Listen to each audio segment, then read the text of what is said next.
lugar bem fundo, hein? Pena que eu vou te enterrar aí dentro. Ai! Agora sobreviva sozinho. Não!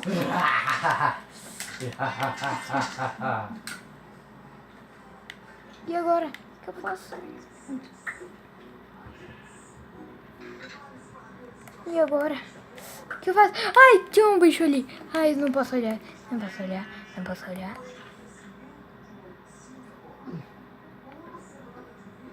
Ai, caraca. E agora o que eu faço?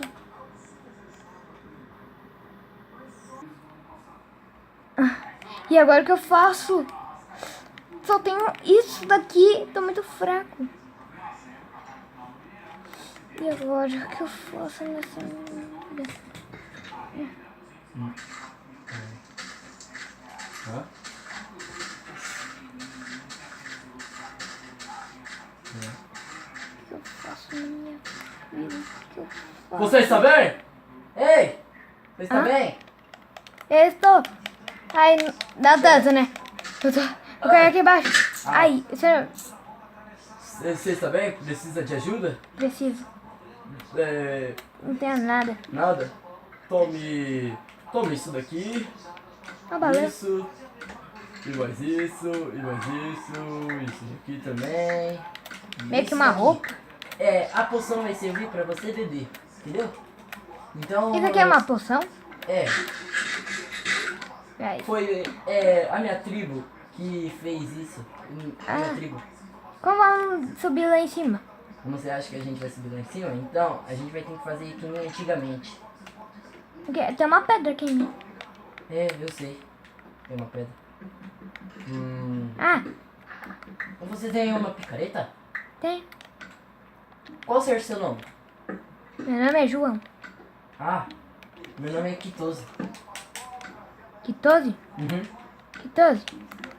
O mais antigo. Cuidado! Professora, eu sei, eu percebi. Gerson e Mamatsone. Entendeu? Minha tribo é mais forte do que isso. Ser mais forte do que isso. Vem pra cá. Eu estou lindo. Você tem picareta? Não.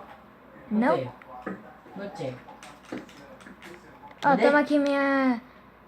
Obrigado. quando eu chegar, ó. Também vai pegando aí em cima, ó. Vai pegando aí.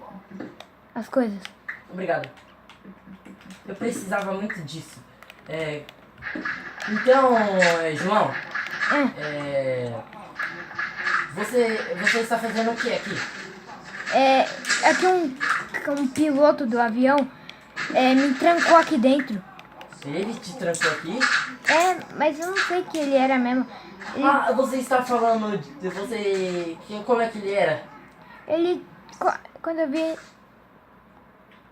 vi ele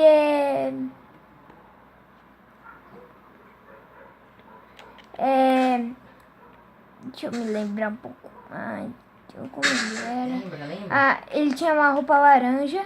Aham. Ele também, quando eu vi ele tava com o cabelo branco. Você tá falando do Zora? Zora? Quem é Zora? Zora, você não lembra dele?